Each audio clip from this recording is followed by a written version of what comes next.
जय मसीह साथै नमस्कार। यहाँहरू सबैजनालाई हार्दिक स्वागत गर्दछु यो पवित्र बाइबल अध्ययन फुल अडियो भिडियोमा। म विराज राई एक्सेप्ट। हामी बाइबलको जम्मा 66औँ पुस्तकहरूमध्ये पुरानो नियमको 21औँ पुस्तक पढ्दैछौँ अनि यो चाहिँ उपदेशकको पुस्तक रहेको छ। सबैभन्दा पहिला म पुस्तकको परिचय राख्न चाहन्छु जुन चाहिँ बाइबलमा लेखिएको छ। उपदेशकको पुस्तकमा एक दार्शनिकको विचार हामी पढ्न पाउँछौँ। मानव जीवन कति छोटो छ अनि धेरै अमिल्द विषयहरूले बुनिएको छ। जीवनमा रहस्य छ, अन्याय छ, भ्रष्टाचार छ अनि यो सबैलाई हेरेर दार्शनिक भन्छन् सबै कुरा व्यर्थ छन्। तर यही लेखकले कडा परिश्रमको महत्त्वबारे उति नै जोड दिएका छन्। परमेश्वरका दान वरदानहरू खुसीसाथ ग्रहण गर्नुपर्छ र उपभोग गर्नुपर्छ भनी सिकाएका छन्। दार्शनिकका धेरै विचारहरू निराशाजनक र नकारात्मक देखिन्छन्। जीवनका समस्या र शङ्काहरूले यस पुस्तकद्वारा बाइबलमा स्थान पाएका छन् अनि ती सबै प्रश्नका उत्तर पनि मानिसहरूले बाइबलबाट नै निकालेका छन्। परमेश्वरमा नै हामी जीवनको साँचो अर्थ र उद्देश्य पाउन सक्छौँ। एक अध्यायबाट सुरु गर्दैछौँ र यो पुस्तक चाहिँ 1 अध्यायदेखि 13 अध्यायसम्म रहेको छ। हामी सुरु गर्दैछौँ 1 अध्यायबाट। शीर्षक छ सबै कुरा व्यर्थ हुन्। दाउदका छोरा यरुशलेमका राजा उपदेशकका वचन। उपदेशक भन्छन् व्यर्थ नै व्यर्थ, पूर्ण रूपमा व्यर्थ, सबै व्यर्थ हुन्। मानिसले आफ्ना सारा कामबाट के लाभ पाउँछ जसमा त्यसले सूर्यमुनि कठिन परिश्रम गर्दछ। पुस्ताहरू आउँछन्, पुस्ताहरू जान्छन्, तर पृथ्वी चाहिँ सदा सर्वदै रहिरहन्छ। सूर्य उदाउँछ र अस्ताउँछ, त्यो आफू उदाएको ठाउँमा चाँडो जान्छ। बतास दक्षिणतिर बहन्छ अनि उत्तरतिर फर्कन्छ, त्यो सधैँ आफ्नै चक्करमा फर्केर घुमिरहन्छ। सबै खोलाहरू समुद्रमा नै बगेर जान्छन् तापनि समुद्र कहिले भरिँदैन। जुन स्थानबाट खोलाहरू आउँछन् ती फेरि त्यही नै फर्केर जान्छन्। सबै कुराहरू विरक्त छन् यतिसम्म कि कसैले पनि त्यसको वर्णन गर्न सक्दैन। देखेर आँखा कहिले सन्तुष्ट हुँदैन, न त सुनेर कान तृप्त हुन्छ। जे भएको छ त्यो फेरि हुनेछ र जे गरिएको छ त्यो फेरि गरिनेछ। सूर्यमुनि कुनै कुरा नयाँ छैन। के कुनै कुरो छ जसको बारेमा कसैले भन्न सक्छ हेर त यो त नयाँ कुरा हो, त्यो त पहिलेदेखि नै यहाँ थियो। हाम्रो पालोभन्दा उहिले नै प्राचीन कालका मानिसहरूको केही सम्झना रहँदैन अनि ती जुन अझ आउनेवालाहरू छन् उनीहरूभन्दा पछि आउनेहरूले उनीहरूको सम्झना गर्ने छैनन्। यहाँ एउटा शीर्षक छ उपदेशकको अनुभव। म उपदेशकले यरुशलेममा इजरायलका राजा भएर शासन गरे। आकाशमुनि जे गरिन्छ ती सबै ज्ञानद्वारा अध्ययन र अनुसन्धान गर्न मैले आफ्नो मनमा निश्चय गरेँ। कति ठुलो अभिभार परमेश्वरले मानिसहरूमाथि राखिदिनु भएको छ। सूर्यमुनि गरिएका सबै काम मैले देखेको छु, ती सबै व्यर्थ हुन्। बतासलाई खेदेको जस्तो मात्र। जे बाङ्गो छ त्यसलाई सोझ्याउन सकिँदैन, जे छँदै छैन त्यसको गन्ती हुँदैन। मैले आफ्नो मनमा विचार गरेँ, हेर त मभन्दा अघि यरुशलेममा राज्य गर्ने कुनै व्यक्तिभन्दा मैले बुद्धिमा बढी अनुभव गरेको छु। ज्ञान र बुद्धिको मैले धेरै अनुभव गरेँ। तब बुद्धि बुझ्न र पागलपन र मूर्खता जान्नमा मैले मेरो मन लगाएँ। तर यो पनि बतासले खेदेको जस्तो मात्र रहेछ भन्ने मैले थाहा पाएँ, किनकि धेरै बुद्धिले धेरै दुःख ल्याउँछ, धेरै ज्ञानले धेरै पीर। 2 अध्यायमा आइपुगेका छौँ। शीर्षक छ सुखविलास व्यर्थ हुन्। मैले आफ्नो मनमा विचार गरेँ, आऊ अब असल कुरो चाहिँ के हो भनी पत्ता लाउन म सुखविलाससित तिम्रो जाँच गर्नेछु। तर त्यो पनि व्यर्थै रहेछ भनी प्रमाणित भयो। मैले भने हाँसो मूर्खता हो अनि सुखविलासको के फाइदा? सुखविलासले के फाइदा गर्छ? दागमध्ये पिएर तथा मूर्खतालाई अँगालेर मैले आफैलाई प्रफुल्ल तुल्याउन कोसिस गरेँ। मेरो मनले अझै मलाई बुद्धिद्वारा डोर्याउँदै थियो। आकाशमुनि यस छोटो जीवनमा मानिसहरूका निम्ति असल काम के हो सो जान्न भनी मैले इच्छा गरेँ। मैले ठुला योजनाहरू थालेँ। मैले मेरो निम्ति घरहरू बनाएँ। मैले दागको खेत स्थापना गरेँ। मैले बगैँचाहरू र उद्यानहरू बनाएँ र तिनमा सबै प्रकारका फलफुलका रुखहरू रोपेँ। लहलह बढ्दै गरेका वृक्षहरूका उद्यानहरूलाई सिँचाइ गर्न मैले पानीका ठुला जलाशयहरू बनाएँ। मैले कमारा कमारीहरू किने र मेरो घरमा जन्मेका अरू कमारा कमारी पनि थिए। म अघि यरुशलेममा हुने अरू कुनैका पनि मेरा भन्दा धेरै गाईबस्तुका बथान र भेडा बाख्राहरूका बगाल थिएनन्।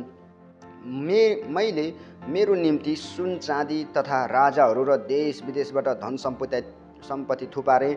मैले गायक र गायिकाहरू र एउटा स्त्री गृह पनि मानिसका हृदयको मनोरञ्जनको निम्ति प्राप्त गरेँ। यरुशलेममा मेरो अघिका सबैभन्दा धेरै महान भएँ। यी सबै मेरो बुद्धि मसँगै रह्यो। मेरा आँखाले अभिलाषा गरेका केही प्राप्त गर्न मैले आफैलाई इन्कार गरिनँ। कुनै सुख विलास मेरो हृदयलाई मैले इन्कार गरिनँ। मेरा सारा कामहरूमा मेरो हृदय आनन्दित भयो र यो चाहिँ मेरा सबै परिश्रमको फल थियो। तापनि मेरा हातहरूले गरेका सबै कार्यहरू र प्राप्त गर्नलाई मैले परिश्रम गरेका सबै कुरा जब मैले निरीक्षण गरेँ तब प्रत्येक कुरा व्यर्थ थियो, बतासलाई खेदेको जस्तो मात्र रहेछ, सूर्यमुनि केही उपलब्धि भएन। अर्को एउटा यहाँ शीर्षक छ, बुद्धि र मूर्खता व्यर्थका हुन्। तब बुद्धि तथा पागलपन र मूर्खता पनि के रहेछन् भने सोच्नलाई मैले विचार त्यतातिर फर्काएँ। राजाले अघि नै गरिराखेका कामभन्दा तिनको पछि आउनेले अरू के बढी गर्न सक्छ र? मैले के देखेँ भने जसरी अँध्यारोभन्दा उज्यालो असल हुन्छ त्यसरी नै मूर्खताभन्दा बुद्धि असल हुन्छ। बुद्धिमान मानिसका आँखा त्यसको शिरमा हुन्छन् तर मूर्ख चाहिँ अन्धकारमा हिँड्छ। तर मैले थाहा पाएँ कि यी दुवैमाथि एउटै दशा आइपर्नेछ। तब मैले आफ्नो मनमा विचार गरेँ, मूर्खको दशा ममाथि पनि आइलाग्नेछ। म बुद्धिमान भएको के लाभ भयो त? मैले मेरो मनमा भने यो पनि व्यर्थै रहेछ, किनकि बुद्धिमान मानिसको पनि मूर्खको झैँ धेरै सम्झना रहँदैन। आउने दिनहरूमा दुवैजना बिर्सिनेछन्, मूर्ख जस्तै बुद्धिमान मानिस पनि मर्नै पर्छ। अर्को एउटा शीर्षक छ यहाँ, परिश्रम पनि व्यर्थ हो। यसैले मैले मेरो जीवनलाई घृणा गरेँ, किनभने सूर्यमुनि गरेको काम मेरो निम्ति दुःखदायी रहेछ। ती सबै व्यर्थ हुन्, बतासलाई खेदेको जस्तो मात्र। सूर्यमुनि सबै कुरा जसका निम्ति मैले परिश्रम गरेको छु ती सबै मैले घृणा गरेँ, किनभने मैले ती म पछि आउनेको निम्ति छोड्नै पर्छ। अनि कसले जान्दछ त्यो बुद्धिमान हो कि मूर्ख? तापनि मैले सूर्यमुनि गरेका सबै कार्यहरू त्यसकै अधीनमा रहनेछन् जसमा मैले मेरा सारा प्रयास र सिप लगाएको छु, यो पनि व्यर्थ हो। तब सूर्यमुनि गरेका मेरा सबै परिश्रम र मेहनतलाई सम्झेर म स्वयं निराश भएँ, किनभने बुद्धि, ज्ञान र निपुणतासित कुनै मानिसले काम गरे तापनि त्यसले प्राप्त गरेका सबै अरू कसैको लागि छोडिदिनै पर्छ जसले त्यसको निम्ति काम गरेकै छैन। यो पनि व्यर्थ र ठुलो दुर्भाग्य हो। सूर्यमुनि आफैले गरेका सबै मेहनत र चिन्ता सहितको परिश्रमबाट मानिसले के पाउँछ र? त्यसका सबै दिनका काम पीर र दुःख हुन्। राति पनि त्यसको मनले विश्राम पाउँदैन, त्यो पनि व्यर्थै हो। मानिसले खानु पिउनु र आफ्नो काममा सन्तुष्ट रहनुभन्दा अरू अझ बढी केही गर्न सक्दैन। यो पनि परमेश्वरको हातबाट आएको म देख्छु, किनभने उहाँ बिना कसले खाना वा सुख प्राप्त गर्न सक्छ र?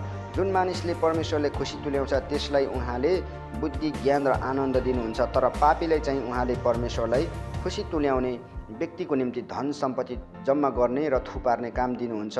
यो पनि व्यर्थ र बतासलाई खेदे जस्तो मात्र हो।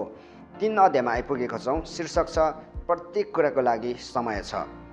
सबै कुराको लागि समय छ। आकाशमुनि सबै कार्यलापको बेला छ।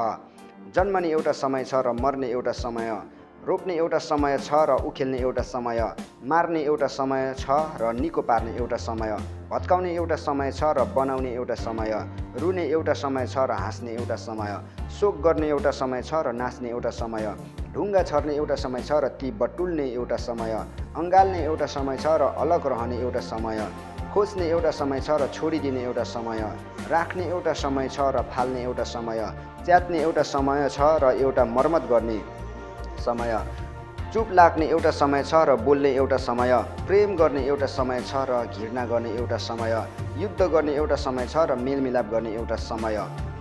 काम गर्नेले आफ्नो परिश्रमबाट के लाभ पाउँछ र? परमेश्वरले मानिसहरूमाथि राखिदिनु भएको भार मैले देखेको छु। उहाँले हरेक कुरालाई आफ्नो समयमा सुन्दर बनाउनु भएको छ। उहाँले मानिसका हृदयमा अनन्तता पनि राखिदिनु भएको छ, तापनि तिनीहरूले परमेश्वरले आदिदेखि अन्त्यसम्म के गर्नुभएको छ त्यसको गहिराईलाई बुझ्न सक्दैनन्। म जान्दछु कि मानिसको निम्ति आफू जीवित रहँदा आनन्दित रहनु र असल गर्नुभन्दा अरू असल कुरो केही छैन। परमेश्वरको दान यही हो कि हरेक मानिसले खाओस् पियोस् र आफ्नो सारा परिश्रममा सन्तुष्ट रहोस्।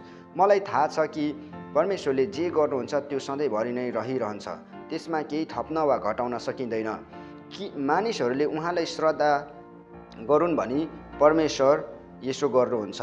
जे छ त्यो अघिदेखि नै थियो, जे हुनेछ त्यो पहिलेदेखि थियो। परमेश्वरले भूतकालमा भएका कुराहरूको हर हिसाब लिनुहुन्छ। अनि मैले सूर्यमुनि अर्कै कुरा पनि देखेँ, न्यायको सट्टामा खराबी पो रहेछ, धार्मिकताको सट्टामा खराबी पो रहेछ। मैले आफ्नो मनमा विचार गरेँ, परमेश्वरले धर्मी र दुष्ट दुवैलाई न्यायमा ल्याउनुहुनेछ, किनकि हरेक कार्यको समय हुनेछ र हरेक कामको समय हुनेछ। मैले यो पनि सोचेँ, मानिसहरू त पशु सरह हुन् भन्ने जानुन् भनी परमेश्वरले तिनीहरूको जाँच गर्नुहुन्छ। मानिसको भाग्य पशु झैँ हुन्छ, ती दुवैको एउटै दशाले प्रतीक्षा गरिरहन्छ। एउटा जसरी मर्छ अर्को पनि त्यसरी नै मर्छ। सबैको एउटै सास हुन्छ, मानिसहरूको पशुभन्दा बढी सुविधा हुँदैन। हरेक कुरा व्यर्थ हो, सबै एउटै ठाउँमा जान्छन्, किनभने सबै धुलोबाट आएका हुन् र सबै धुलोमा फर्किजान्छन्। मानिसको आत्मा चाहिँ उँभोतिर र पशुहरूको तल माटोमा जान्छ भने कसले जान्दछ र? यसैले मैले देखेँ कि मानिसको निम्ति त आफ्नै काममा आनन्द लिनुभन्दा अरू असल कुरो केही हुँदैन, किनभने त्यही नै त्यसको भाग हो, किनकि कसले त्यसलाई त्योभन्दा पछि हुने कुराहरू देखाउन सक्छ र? 4 अध्यायमा आइपुगेको छौँ। शीर्षक छ अत्याचार, परिश्रम, मित्रहीनता। फेरि मैले हेरेँ र सूर्यमुनि भइरहेका सबै अत्याचार देखेँ। अत्याचारमा परेकाहरूको आँसु मैले देखेँ अनि तिनीहरूलाई सान्त्वना दिने कोही छैन। अत्याचारीहरूका पक्षमा शक्ति थियो र अत्याचारमा परेकाहरूलाई सान्त्वना दिने कोही थिएन। यसैले मैले प्रष्टै भने कि मृतकहरू जुन मरिसकेका छन् तिनीहरू हालका जीवितहरूभन्दा खुसी छन्। तर ती दुवैभन्दा पनि अझ सुखी चाहिँ त्यो व्यक्ति हो जो अहिलेसम्म भएको छैन र जसले सूर्यमुनि गरिने दुष्ट काम देखेकै छैन। अनि मैले यो देखेँ कि सबै परिश्रम र उपलब्धिहरू चाहिँ मानिसले आफ्नै छिमेकीलाई ईर्ष्या गरेको कारणबाट मात्र हुँदो रहेछ। यो पनि व्यर्थ र बतासले खेदेको जस्तो मात्र हो। मूर्ख आफ्नो हात बाँधेर बस्छ र आफ्नो विनाश आफै ल्याउँछ। परिश्रम साथ कमाएको र बतासलाई खेदेको 2 मुठीभन्दा शान्तिसित 1 मुठी भएको असल हो। फेरि मैले सूर्यमुनि केही व्यर्थ देखेँ। एउटा एक्लो मानिस थियो, त्यसका न त छोरा न दाजुभाइ थिए। त्यसको परिश्रमको अन्त्यै थिएन तापनि त्यो आफ्नो धन सम्पत्तिमा सन्तुष्ट हुँदैन थियो। त्यसले सोध्यो, कसको लागि म मेहनत गरिरहेछु? जीवनको सुख म किन त्याग्दैछु? यो पनि व्यर्थ हो, एउटा दुःखदायी कुरा हो। 1 भन्दा 2 असल हो, किनभने तिनीहरूले आफ्नो कामको असल फल पाउनेछन्। यदि एउटा लोट्यो भने त्यसको मित्रले त्यसलाई उठाउन सहायता गर्छ, तर लोट्दा पनि उठाउने कोही साथी नहुने बिचरा।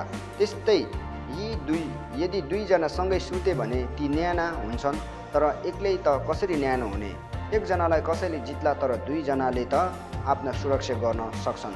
3 सुतले बाटेको डोरी चाँडै चुँडिँदैन। अर्को एउटा शीर्षक छ छोटो प्रगति व्यर्थ हो। चेतावनी नलिने वृद्ध तर मूर्ख राजाभन्दा निर्धन, तर बुद्धिमान युवक अझ उत्तम हो। त्यो युवक झ्यालखानाबाट निस्केर राजा हुन पुगेको होला वा त त्यो आफ्नो राज्यमा निर्धन जन्मेको होला। मैले के देखेँ भने सूर्यमुनि जिउने र हिँडडुल गर्ने सबै राजाको उत्तराधिकारी त्यही युवकको पछि लागे। तिनीहरू अघिका सबै मानिसहरूको कुनै अन्त्य थिएन, तर जो तिनीहरू पछि आए उनीहरू त्यस उत्तराधिकारीसँग प्रसन्न भएनन्। यो पनि व्यर्थ हो र बतासलाई खेदेको जस्तो मात्र हो। 5 अध्यायमा आइपुगेका छौँ। शीर्षक छ परमेश्वरको भयमा बस्नु। परमेश्वरको भवनमा जाँदा होसियारी साथ जाऊ। मूर्खहरूको बलिदान चढाउनुभन्दा परमेश्वरको वचन सुन्नलाई जाऊ, किनकि भुल गर्दैछन् भन्ने तिनीहरू जान्दैनन्। बोल्नमा हतार नगर, परमेश्वरको अघि केही कुरा बोल्न तिम्रो मनमा आतुरी नगर। परमेश्वर स्वर्गमा हुनुहुन्छ र तिमी संसारमा छौ, यसकारण तिम्रो वचन थोरै होस्। जसरी धेरै चिन्ताले सपना हुन्छ, त्यसरी नै धेरै शब्दहरूमा मूर्खताका गोली हुन्छन्। जब तिमी परमेश्वरसित भाकल गर्दछौ त्यो पुरा गर्नमा विलम्ब नगर। मूर्खसँग उहाँ प्रसन्न हुनुहुन्न। तिम्रो भाकल पुरा गर। भाकल गरेर पनि पुरा नगर्नुभन्दा त भाकल नगरेको अझ असल हो। तिम्रो आफ्नो बोलीले तिमीलाई पाप गर्न नलाओस्। अनि मन्दिरको समाचार वाहकलाई मेरो भाकल त भुल भएको थियो भनी प्रतिवाद नगर। तिमीले बोलेका कुरासँग परमेश्वर रिसाएर तिम्रो हातको कामलाई नाश गर्ने किन? धेरै कल्पना र धेरै शब्दहरू व्यर्थ हुन्, यसकारण परमेश्वरको भय मान। अर्को एउटा शीर्षक छ धन सम्पत्ति व्यर्थ हुन्। यदि तिमीले एउटा जिल्लामा गरिबहरूको अत्याचार भएको र तिनीहरूका न्याय र हक इन्कार भएको देख्यौ भने अचम्म नमान, किनभने हरेक अधिकारीमाथि अझ ठुलो अधिकारी खटाइएको हुन्छ र तीभन्दा अझै ठुला अधिकारीहरूले तिनीहरूमाथि हेरविचार गर्दछन्। जमिनबाट उब्जिएका सबैले लिन्छन्, राजा स्वयंले खेतबाटै लाभ उठाउँछन्। जसले रुपियाँ पैसाको माया गर्छ त्यसलाई रुपियाँ पैसाले कहिले पुग्दैन। जसले धन सम्पत्तिको माया गर्छ त्यो आफ्नो आम्दानीसँग कहिले सन्तुष्ट हुँदैन, त्यो पनि व्यर्थ हो। जब धन सम्पत्ति बढ्छ तब खाने मुख पनि धेरै बढ्छ, अनि ती हेर्नु बाहेक मालिकलाई धन सम्पत्तिको अरू के लाभ हुन्छ र? परिश्रम गर्नेको निन्द्रा मिठो हुन्छ, चाहे त्यसले थोरै खाओस् अथवा धेरै, तर धनीको प्रचुर धनले गर्दा त्यसलाई निन्द्रै लाग्दैन। मैले सूर्यमुनि एउटा दुःखदायी खराबी देखेको छु।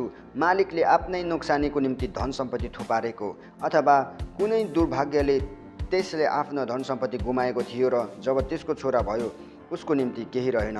मानिस आमाको गर्भबाट नाङ्गै आउँछ र जसरी आउँछ त्यसरी नै त्यो फर्किजान्छ। त्यसले आफ्नो परिश्रमबाट आफ्नो हातमा लान सक्ने केही लैजाँदैन। यो पनि एउटा दुःखदायी खराबी हो। मानिस जसरी आउँछ त्यसरी नै फर्किजान्छ। त्यसलाई के लाभ हुन्छ र? किनभने त्यसको परिश्रम हावामै खेर जान्छ। त्यसले आफ्नो सारा जीवनकाल ठुलो नैराश्य, कष्ट, रिसराग र अन्धकारमा बिताउँछ। तब मैले यो थाहा गरेँ कि परमेश्वरले दिनुभएको यस जीवनको छोटो अवधिमा सूर्यमुनि खानु पिउनु र आफ्नो घोर परिश्रममा सन्तुष्टि खोज्नु नै मानिसको निम्ति असल र ठिक रहेछ, किनकि यो नै त्यसको भाग हो। यसबाहेक जब परमेश्वरले कुनै मानिसलाई धन सम्पत्ति र जग्गा जमिन र ती उपभोग गर्ने मौका दिनुहुन्छ र त्यसलाई आफ्नो भाग ग्रहण गर्न र आफ्नो काममा खुसी रहन दिनुहुन्छ, यो परमेश्वरको वरदान हो। त्यसले आफ्नो जीवनका दिनहरूको थोरै स्मरण गर्नेछ, किनभने परमेश्वरले त्यसलाई आफ्नो हृदयको आनन्दमा व्यस्त राख्नुहुनेछ। 6 अध्यायमा आइपुगेका छौँ। सूर्यमुनि मैले यस्तो एउटा अर्को खराबी देखेको छु जसले मानिसलाई साह्रै थिचेर लादेको छ। परमेश्वरले कुनै मानिसलाई धन सम्पत्ति, जग्गा जमिन र मान दिनुहुन्छ, जसले गर्दा त्यसलाई मन लागेको कुनै कुराको अभाव हुँदैन। तर परमेश्वरले त्यसले ती उपभोग गर्न नदिएर एउटा अर्कै मानिसलाई उपभोग गर्न दिनुहुन्छ। यो व्यर्थ र दुःखदायी खराबी हो। कुनै मानिस आफ्ना 100 जना छोराहरू भएर धेरै वर्षसम्म बाँच्यो, तर त्यो धेरै दिनसम्म बाँचेर पनि आफ्नो उन्नतिको उपभोग गर्न पाएन र उचित मृत संस्कार पनि पाएन भने म भन्दछु कि त्योभन्दा त टुहेको बालकको दशा अझ असल हुन्छ। यो टुहेको नानी व्यर्थमा जन्मन्छ र अन्धकारमा लोप हुन्छ र अन्धकारले नै त्यसको नाम ढाक्दछ। त्यसले कहिले घाम देखेको हुँदैन अथवा केही कुरा जानेको पनि हुँदैन, तापनि त्यस मानिसको भन्दा यसको विश्राम असल हुन्छ। यदि त्यो मानिस 2000 वर्ष बाँचेर पनि आफ्नो उन्नतिको सुख भोग गर्न असफल हुन्छ भने त्यसलाई के विश्राम हुन्छ र? आखिरमा सबै एउटै ठाउँमा जाँदैनन् र? मानिसको सारा परिश्रम पेट भर्नलाई मात्र हो, तापनि त्यसको भोक कहिले मर्दैन। बुद्धिमान मानिसको मूर्खमाथि के फाइदा छ र? अरूहरूका सामु आफूले कस्तो व्यवहार गर्नुपर्छ भन्ने जानेर गरिब मानिसलाई के लाभ हुन्छ र? आफूसँग जे छ त्यसमा सन्तुष्ट हुनु अरू कुराको लोभ गरिरहनुभन्दा असल छ। यो पनि व्यर्थ र बतासलाई खेदेको जस्तो मात्र हो। जे छँदैछ त्यसलाई नाउँ दिइसकेकै छ र मानिस के हो त्यो जानिएकै छ। आफूभन्दा बलियोसँग कोही मानिस विरोध गर्न सक्दैन। जति धेरै कुरा त्यति नै कम अर्थ हुन्छ। त्यसैले कसैलाई के लाभ हुन्छ र? किनकि यस जीवनको छोटो र अर्थहीन अवधिमा जो मानिसले छाया जस्तै बिताउँछ त्यसलाई के कुरो असल छ भने कसले जान्दछ र? त्यो मरि गएपछि सूर्यमुनि के हुनेछ भने त्यसलाई कसले भन्न सक्छ र? 7 अध्यायमा आइपुगेका छौँ। शीर्षक छ बुद्धिको श्रेष्ठता। असल नाउँ अति सुगन्धित अत्तरभन्दा अझ असल हो र मृत्युको दिन जन्मको दिनभन्दा अझ उत्तम हो। भोजको घरमा जानुभन्दा शोकको घरमा जानु असल हो। जीवित मानिसले यो कुरा हृदयमा जानिराख्नुपर्छ कि मृत्यु सबै मानिसको अन्तिम दशा हो। हँसी भन्दा अफसोस अझ असल हो, किनकि शोकित अनुहार हृदयको लागि ठिक छ। बुद्धिमानको मन शोकको घरमा हुन्छ तर मूर्खहरूको मन चैनको घरमा हुन्छ। बुद्धिमान मानिसको हप्काइलाई ध्यान दिनु मूर्खहरूको सङ्गीत सुन्नुभन्दा अझ असल हो। भाँडामुनि पट्कने काँडाको आगो जस्तै मूर्खहरूको हाँसो हुन्छ, यो पनि व्यर्थ हो। करकापले बुद्धिमान मानिसलाई पनि मूर्ख बनाउँछ र घुसले हृदयलाई भ्रष्ट पार्छ। कुनै कामको सुरुभन्दा त्यसको अन्त अझ असल हुन्छ। धैर्य धारण गर्नु अहङ्कारी हुनुभन्दा असल हुन्छ। मनमा झट्टै नरिसाऊ, किनभने रिस त मूर्खहरूको काखैमा बसेको हुन्छ। उहिलेका दिनहरू अहिलेका दिनहरूभन्दा किन उत्तम थिए भनी नभन, किनकि यस्तो प्रश्न सोध्नु बुद्धिको कुरो होइन। बुद्धि पैतृक धन झैँ असल कुरो हो र घामको उज्यालो देख्नेलाई यसले फाइदा गर्दछ। जसरी रुपैयाँ पैसा एउटा आश्रय हो, त्यसरी नै बुद्धि पनि एउटा आश्रय हो। तर बुद्धिको लाभ यही हो कि बुद्धिले बुद्धिमान मानिसको प्राण जोगाइराख्छ। परमेश्वरले के गर्नुभएको छ सो विचार गर। उहाँले बाङ्गो बनाउनु भएको कुरालाई कसले सोझो पार्न सक्छ र? समय राम्रो हुँदा खुसी हो, तर समय नराम्रो हुँदा विचार गर कि परमेश्वरले ती दुवै बनाउनु भएको हो। यसकारण मानिसले आफ्नो भविष्यको विषयमा केही पत्ता लाउन सक्दैन। धर्मी मानिस आफ्नो धार्मिकतामा नष्ट भएको र दुष्ट मानिस चाहिँ आफ्नो दुष्टतामा धेरै वर्षसम्म बाँचेको मैले मेरो अर्थहीन जीवनमा देखेको छु। धेरै धर्मात्मा नहौ र धेरै बुद्धिमान पनि नहौ। तिमी किन आफैलाई नाश गर्ने? ज्यादै दुष्ट र ज्यादै मूर्ख नहौ। तिमी किन अकालमा मर्ने? एउटालाई समाति राख्नु र अर्कोलाई नछोड्नु दुवै असल हुन्। जसले परमेश्वरको भय राख्छ त्यो मानिस सबैदेखि अलगै बस्छ। बुद्धिले बुद्धिमान मानिसलाई सहरका 10 जना शासकभन्दा शक्तिशाली तुल्याउँछ। संसारमा यस्तो कुनै धर्मी मानिस छैन जसले सबै काम ठिक गर्छ र कहिले पाप गर्दैन। मानिसले भनेका सबै कुराहरूमाथि ध्यान नदेऊ, नत्र त तिम्रै नोकरले तिमीलाई सरापेको तिमीले सुन्नेछौ। किनभने तिमीले कतिचोटि अरूहरूलाई सरापेका छौ त्यो तिमीलाई मनमा नै थाहा होला। यी सबै कुरा मैले बुद्धिद्वारा जाँच गरेर भने, बुद्धिमान हुनलाई मैले निश्चय गरेको छु, तर यो मबाट टाढै रह्यो। बुद्धि जे नै भए तापनि यो महान र प्रगाढ छ, कसले त्यसको आविष्कार गर्न सक्छ र?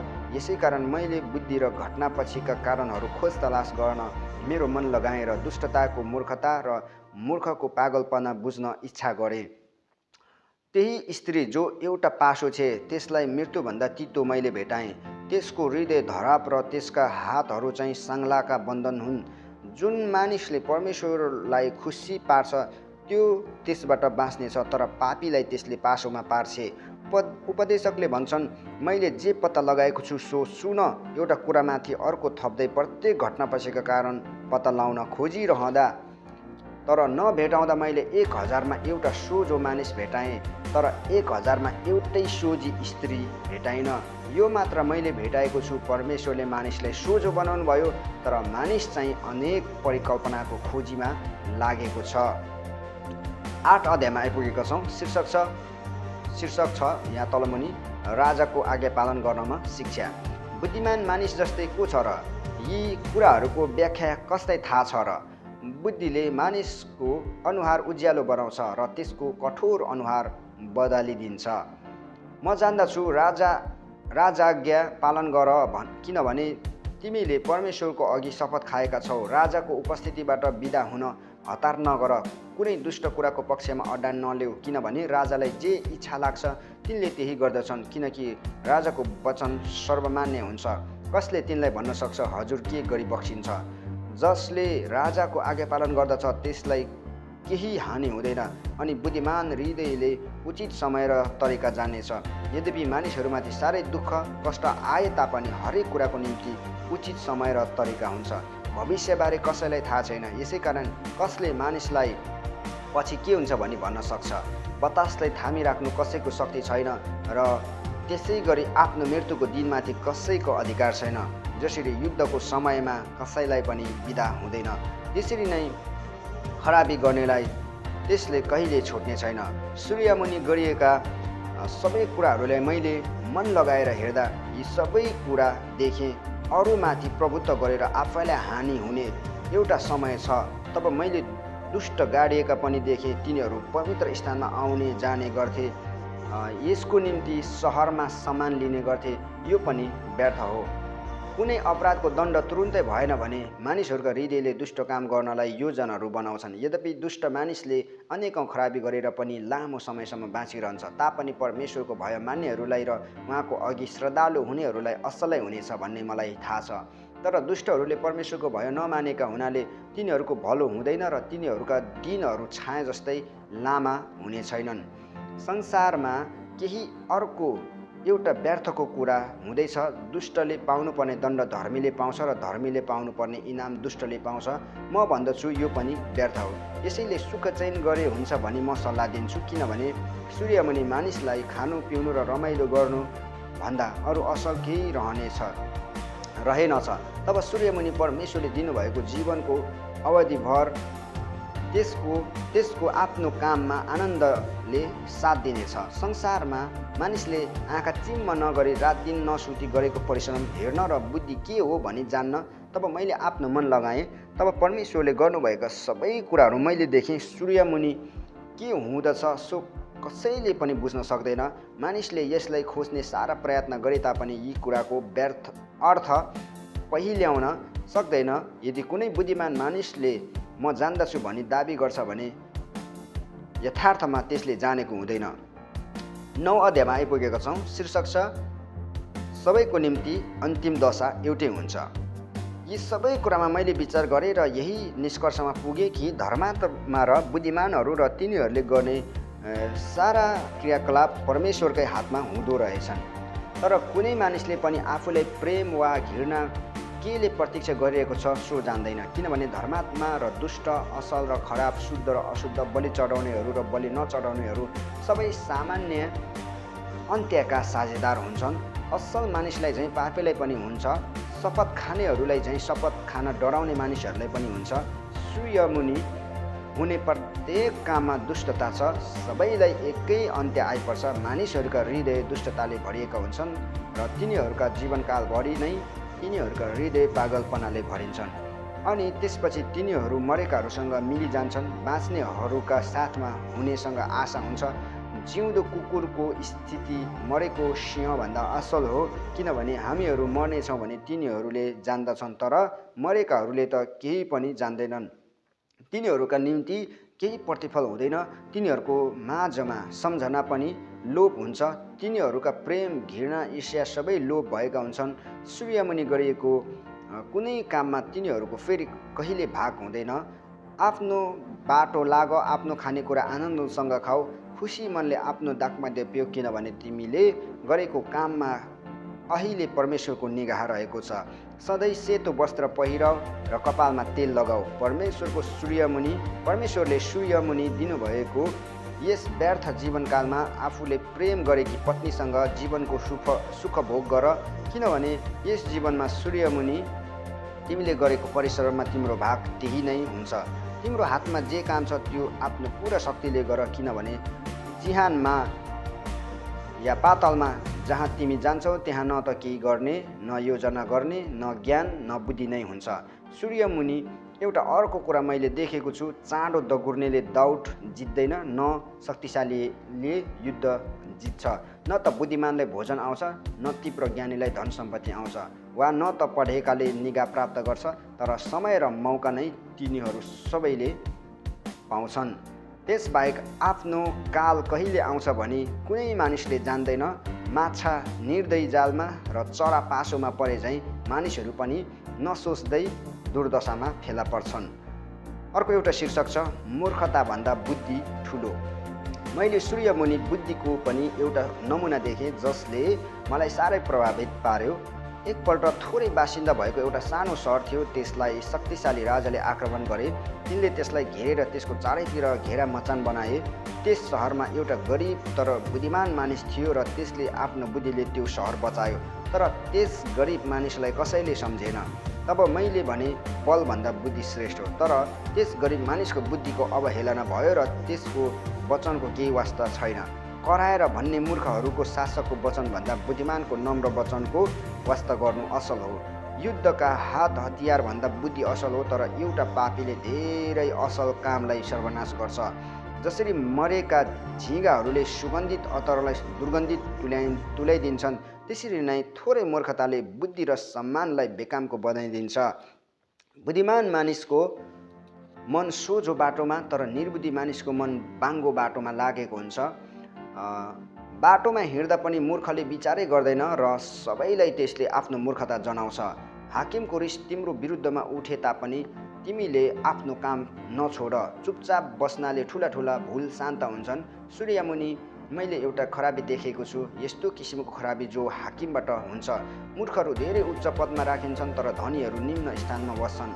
मैले दासहरूलाई घोडामा सवारी भएका र राजकुमार दास झैँ पैदल हिँडेका देखेको छु। खाडल खन्ने मानिस आफै त्यसमा जाकिन सक्छ र पर्खाल भत्काउने मानिसलाई साँपले डस्न सक्छ। ढुङ्गा फोड्ने मानिसलाई तीबाट चोट लाग्न सक्छ अनि दाउरा काट्ने मानिस ती दाउरैबाट खतरामा पर्न सक्छ। बन्चरो बोधो छ र त्यो उद्याएको छैन भने ज्यादै बल प्रयोग गर्नुपर्छ, तर सिपले सफलता ल्याउँछ। लठ्याउन अघि नै साँपले डस्यो भने सपेरालाई केही फाइदा हुँदैन। बुद्धिमान मानिसको मुखका वचन शिष्टाचार भएका हुन्छन् तर मूर्ख चाहिँ आफ्नै बोलीले नष्ट हुन्छ। सुरुमा त्यसले अर्थहीन कुरा गर्छ, अन्त्यमा त्यसको कुरा दुष्ट पागलपना मात्र हुन्छ। मूर्खले कुरा गरेकै हुन्छ, के हुने हो कसैले जान्दैन। त्यसको पछि के हुने त्यसलाई कसले बताउन सक्छ र? मूर्ख आफ्नो कामले आफै थाक्छ, त्यसले सहर जाने बाटै चिन्दैन।